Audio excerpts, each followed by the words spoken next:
Hola, ¿qué tal amigos, colegas? ¿Cómo están? Bienvenidos otra vez a mi sección de neuroprácticas de fabricación. Recuerden que esta es una sección en la cual entrevisto expertos sobre algunos temas en específico relacionado con las buenas prácticas para que nos puedan proporcionar a través de su experiencia tips que son de alta utilidad para todos nosotros. En esta ocasión nuestro tema va a ser la intercambiabilidad dentro del contexto de las buenas prácticas de manufactura. Y pues estoy muy contenta de tener como invitado a una persona que admiro mucho, ya más de 20 años conociéndolo, pues en mi momento mi mentor, mucho de lo que he logrado hasta ahora se lo debo a él, y estoy con el químico farmacéutico biólogo maestro también en administración, ¿cierto? José Manuel Cárdenas. Pues muchas gracias, José Manuel, bienvenido y te agradezco nuevamente la oportunidad de esta entrevista. Un gusto, Elizabeth. Un placer estar nuevamente contigo y como siempre, a tus órdenes y a las órdenes de tu auditorio. Sí, muchísimas gracias por el tema. ¿Por qué escogí este tema? Porque aunque en México tenemos ya tiempo con normativa, tú sabes que en otros países de Latinoamérica el nivel de avance en cuanto a solicitud de los distintos estudios de intercambiabilidad no es el mismo. Y a veces como que lo vemos muy alejado de las buenas prácticas de manufactura, pensamos que son temas totalmente alejados. Y entonces tú como experto, a través de tu compañía, que realizas constantemente estos estudios, pues qué mejor que podernos transmitir tu experiencia en este sentido. Me gustaría comenzar, por favor, si nos dijeras cómo pudiéramos definir en forma global la intercambiabilidad de los medicamentos. Bueno, el concepto de intercambiabilidad obviamente va relacionado con temas como es biodisponibilidad, bioequivalencia y para algunos medicamentos perfiles de disolución. Intercambiabilidad es el soporte técnico-científico para poder utilizar un medicamento que tiene el mismo fármaco en la misma dosis y en la misma forma farmacéutica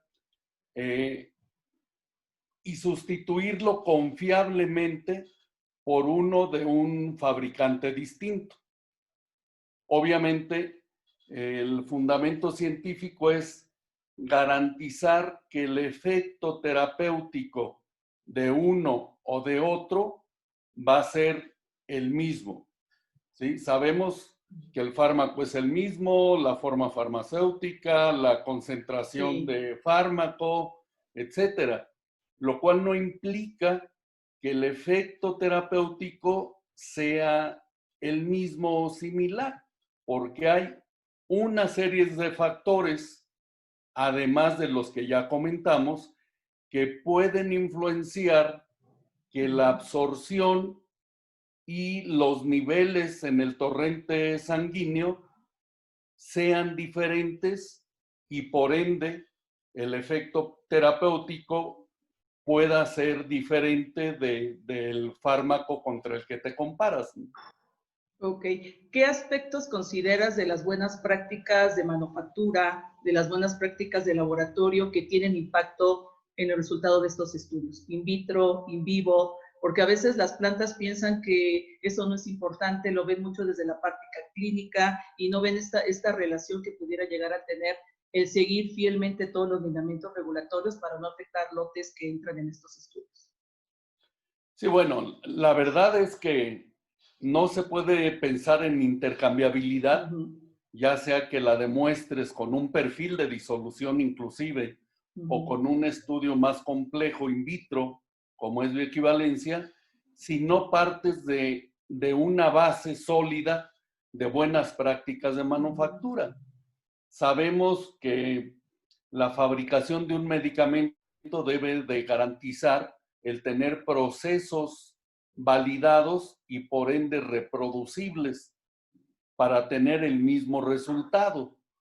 Si esto no se da, pues la verdad es que no tiene caso inclusive pensar en dar el paso de ir a intercambiabilidad o de pensar en estudios de bioequivalencia, porque me va a dar bioequivalente quizás el lote que fabriqué para el estudio, pero si los subsecuentes tienen variaciones por falta de control en las buenas prácticas de manufactura y no son reproducibles, pues verdaderamente no tiene mucho sentido el haber hecho un estudio de equivalencia independientemente del resultado que se haya tenido. Entonces, tiene que partir de una base de cumplimiento de las buenas prácticas de fabricación, muy particularmente de partir de lotes que tengan una validación de proceso ya ejecutada y que la planta de fabricación garantice esa reproducibilidad lote a lote. Eso se puede tener, pero también hay una serie de elementos que hay que considerar. Al menos en México, ya nuestra norma oficial mexicana los considera. Y es el hecho de que si yo realizo un estudio de equivalencia, me da positivo, tengo un proceso controlado, tengo una formulación que es muy importante, y esa formulación que obviamente deberé de mantener hacia adelante, pero también es muy importante, y en México se liga la bioequivalencia y la autorización de que sea el producto intercambiable al fabricante de la materia prima, ¿sí? Sabemos que una vez que tú tienes ese resultado ligado a un fabricante, el poder cambiar de fabricante te implica tener que garantizar que la absorción del fármaco con un fabricante distinto no se modifica. Y eso, bueno, pues las mismas normas te indican la forma de garantizarlo, pero te va a ligar a que el proceso sea el mismo, a que los equipos que se utilizan se mantengan en las condiciones previamente validadas y al menos a mantener la misma fuente del fármaco que debe de tener también su correspondiente certificado de buenas prácticas de manufactura. Entonces, la bioequivalencia va avanzando, se habla también ya de modificaciones, obviamente no nomás en el fármaco, en la calidad y en las características inclusive de los excipientes de la formulación. Y bueno, hay cantidad de variables que te pueden afectar la absorción y por ende la bioequivalencia. Sí, sí, justo te iba a preguntar, ya te adelantaste, me leíste la mente de si era obligatorio contar con un certificado de buenas prácticas de manufactura. Evidentemente está relacionado porque todavía nos podemos encontrar empresas que no están alineadas con todas estas autorizaciones sanitarias como debería de suceder. ¿Y cuáles serían algunos ejemplos de situaciones o eventos o resultados que obligarían a una empresa a repetir un estudio in vitro o in vivo? Bueno, obviamente cualquier cambio significativo a la formulación implica tener que repetir un estudio in vitro. Sobre todo, tú puedes ver el impacto o no con pruebas en laboratorio, con perfiles de disolución, pero si el cambio es significativo, dependiendo de la cantidad y del tipo de excipiente que modifiques, obviamente si es un excipiente que impacta en la absorción, o sea, un desintegrante, un lubricante que tienen su impacto en la biodisponibilidad, etcétera, tú vas a tener que confirmar que tu producto sigue siendo bioequivalente al medicamento de referencia. Igualmente puedes tener cambios en el proceso tecnológico. O sea, si tú pasas de una granulación húmeda o alcohólica con presión directa, seguramente este cambio va a tener un impacto en la absorción. Entonces tendrás que confirmar o hacer algunos ajustes en la formulación para mantener, acordémonos que son productos bioequivalentes aquellos que tienen la misma velocidad de liberación y de absorción de la misma cantidad del fármaco que contienen. Así es. Entonces, cualquiera de estos elementos que modifique o la cantidad que se absorbe o la velocidad en que se da la absorción, tendremos que estar haciendo ajustes para garantizar la intercambiabilidad. Sí, ahí dentro de los sistemas de gestión de calidad, colegas, recuerden, el sistema de control de cambios es imprescindible para realmente poder identificar el impacto, las repeticiones, inclusive hasta condiciones de modificación de registro sanitario. Por último, José Manuel, ¿cuáles son las tendencias en el tema? ¿Hacia dónde crees que va el futuro de los estudios de intercambiabilidad?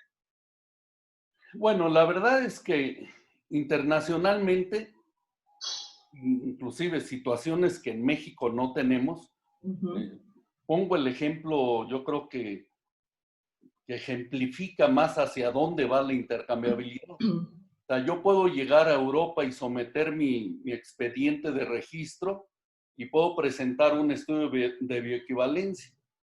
Sin embargo, debo yo de garantizarle a la agencia regulatoria que la formulación y el proceso tecnológico de mi genérico es igual o dentro de ciertos parámetros de tolerancia que el medicamento de referencia. Entonces, pues prácticamente el que yo pueda intercambiar, cada vez más me van a estar exigiendo que mi genérico sea un clon del medicamento de referencia. La FDA tiene ya guías en donde no solamente va la parte de, pues, de buenas prácticas, de formulación, de excipientes, etcétera. También ya pone requisitos, inclusive en la forma de la tableta, da tolerancias que deben ser lo más semejante al medicamento de referencia.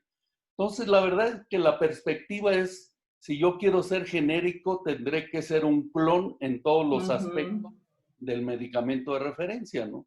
Lo que trae una serie de implicaciones, obviamente. Sí, sí, ya no es nada más cumplir con la farmacopea o la especificación interna analítica, sino ver diferentes variables. ¿Algo más que nos quieras decir, José Manuel, para cerrar la entrevista? Nada más, agradecer la invitación e invitar efectivamente a pensar, eso va a ser el futuro en todos los países, pero tenemos que trabajar primero y estar seguros de que en nuestro país o en nuestra planta contemos con un sistema de gestión de calidad, una implementación de las buenas prácticas de fabricación y muy definido y muy a prueba de cualquier reto, la validación de nuestros correspondientes procesos para la manufactura de nuestros medicamentos, ¿no? Sin eso, es imposible llegar a cumplir las exigencias que el futuro nos va a demandar en los términos de intercambiabilidad de medicamentos. Gracias. Bueno, como ustedes ya escucharon, colegas, totalmente relacionados los temas de buenas prácticas de manufactura, buenas prácticas de laboratorio, ser consistentes, apoyarnos en la validación de los procesos, los sistemas de calidad. No lo veamos como un aspecto separado, clínico, eso es de asuntos regulatorios, yo no tengo nada que ver desde la dirección médica, sino como si nosotros realizamos consistentemente nuestro trabajo, podemos ayudar también al que el mercado de los genéricos, que es el que más está presente en América Latina, sea un éxito y no afectar los estudios de intercambiabilidad. Pues muchas gracias a José Manuel Cárdenas, presidente de ICT Internacional, una empresa que tiene prácticamente presencia en toda Latinoamérica con expertise en estos temas, y a todos ustedes los invitamos a seguir viendo nuestra sección de neuroprácticas de fabricación. Espero que estén muy bien y nos vemos próximamente. Hasta luego. Gracias, José Manuel. Que estés muy bien. Gracias. Gracias, Elizabeth.